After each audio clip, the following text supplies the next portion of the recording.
মালদায় কৃষি মৎস্য উদ্যান পালন দপ্তরের কাজকর্মে আরও গতি আনতে কাজের সময়সীমা বেঁধে দিলেন জেলা শাসক নিতিন সিংহানিয়া।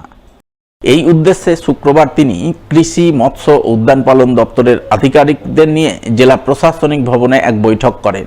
বৈঠকে জেলা শাসক ছাড়াও উপস্থিত ছিলেন অতিরিক্ত জেলা শাসক দেবাহুতি ইন্দ্র, জেলা পরিষদের সভাধিপতি লিপিকা বর্মন ঘোষ সহ আরও অনেকেই। বৈঠকে সংশ্লিষ্ট দপ্তরের কাজকর্ম ও সাধারণ মানুষকে বিভিন্ন সরকারি পরিষেবা প্রদানের ব্যাপারে খোঁজখবর নেন জেলা শাসক। এরপর তিনি ওই দপ্তরের আধিকারিকদের কাজকর্মে আরও গতি আনার নির্দেশ দেন এবং নির্দেশ পালনের জন্য কাজের সময়সীমাও বেঁধে দেন বলে জানা গেছে। আজকে আমাদের কৃষি দপ্তর এবং এআরডি থেকে শুরু করে agri mechanical, agri irrigation, fisheries দপ্তর, আরএমসি, হর্টিকালচার সবারই একটা কনভার্জেন্স এবং রিভিউ মিটিং ছিল, যেখানে বিভিন্ন এই দপ্তরগুলো যে আছে তারা অনেকগুলো স্কিমস আছে যেটা তাদের কনভার্জেন্সের মাধ্যমে তারা ভালো কাজ করতে পারে, মানুষের আরও পাশে পৌঁছতে পারে। তো সেটাই আজকে রিভিউ করা হলো।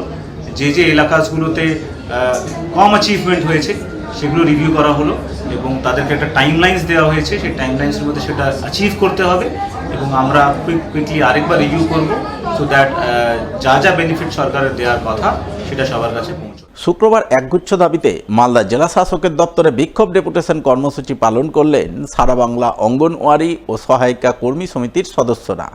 কোন কোন দাবিতে আন্দোলন তা শুনুন সংগঠনের জেলা সম্পাদিকা মমতা হালদারের মুখ থেকে।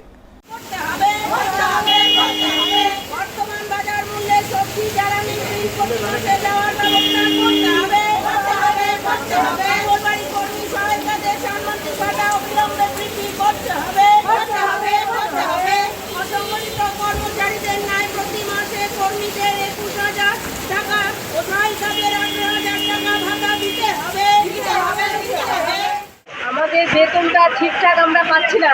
বেতনটা আমাদের রাজ্য কেন্দ্র দুজনেই দিচ্ছেন, কিন্তু রাজ্যের হয়তো 2-3 তারিখে ঢুকছে, কেন্দ্র হয়তো 20-25 তারিখে চলে যাচ্ছে।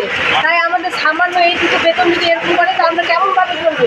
আর আমাদের জ্বালানির বিলও ঠিক মতো পাচ্ছি না। জ্বালানির বিল 2012 সালে বাড়িয়েছে, আর এতদিন থেকে শুধু জ্বালানির বিল বাড়াচ্ছে না। সেই আমাদের সেন্টার পরিচালনা জ্বালানির জন্য কষ্ট করে রান্না করতে। আমাদের খাবারের গুণগত মান খুবই খারাপ এবং আমাদের বাজার মূল্য সবজির দামটা দিতে হবে। বাজারে যে সবজির দাম সেই দাম আমাদের দেওয়া হচ্ছে না। ডিমের দামও কম, আমরা সেই রেটে পাচ্ছি না।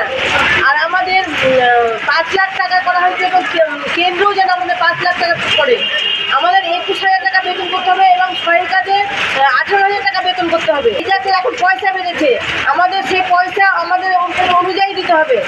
আলো বাতাস, ফ্যান, কারেন্ট সহ আমাদের ঘর দিতে হবে। আমাদের অনেক অসুবিধার মধ্যে দিয়ে আমরা সেন্টার পরিচালনা করছি। আমাদের কোনো অসুবিধা হলে সেই দায়টা আমাদের ঘরে এসে ঘাড়ে এসেই পড়ে।